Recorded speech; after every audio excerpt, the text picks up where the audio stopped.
பத்துமலையிலுள்ள திருமுருகன் உருவத்தை AI எனும் செயற்கை நுண்ணறிவு மூலம் இழிவுபடுத்தும் வகையில் மாற்றியமைத்த டிக்டாக் பயனர் கோஷிஷ் லாமா பதிவிட்ட காணொளி தற்போது பெரும் கண்டனத்திற்கு உள்ளாகியிருக்கிறது.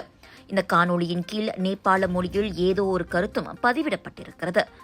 இதனிடையே இந்த காணொளி பலரின் கண்டனத்தை பெற்றது மட்டுமல்லாது இறைவனை இழிவு செய்யும் செயலாக சர்ச்சையாகி வருகிறது.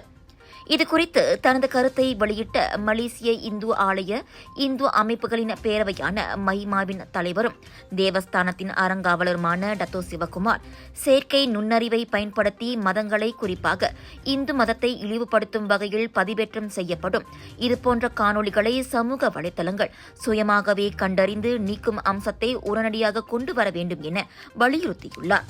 அண்மைய காலமாகவே பிற மதங்களை இழிவுபடுத்தும் சம்பவங்கள் தொடர்ந்து அதிகரித்து வருகின்றன. ஆலயத்தில் யாரோ ஒருவர் இதுபோன்ற இழிவுபடுத்தும் செயல்களில் ஈடுபட்டால் தங்களின் கவனத்திற்கு அது வரும்பொழுது அவை உடனடியாக நிறுத்தப்படலாம்.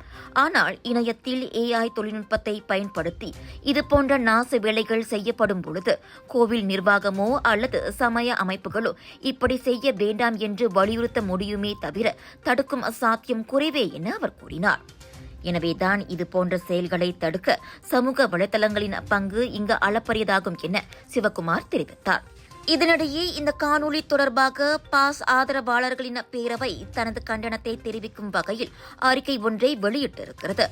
மலேசிய கலாச்சாரத்தையும் மதிப்புகளையும் மதிக்காத வெளிநாட்டவர்களை அது கடுமையாக சாடியுள்ளது.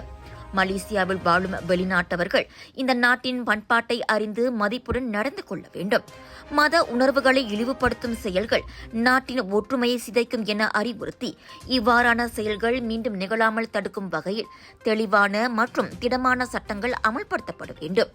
அதே சமயத்தில் மலேசிய மதங்களையும் கலாச்சார வேறுபாடுகளையும் பாதுகாக்க அனைத்து சமூகங்களும் ஒன்றிணைந்து செயல்பட வேண்டும் என்றும் அது வலியுறுத்தியுள்ளது.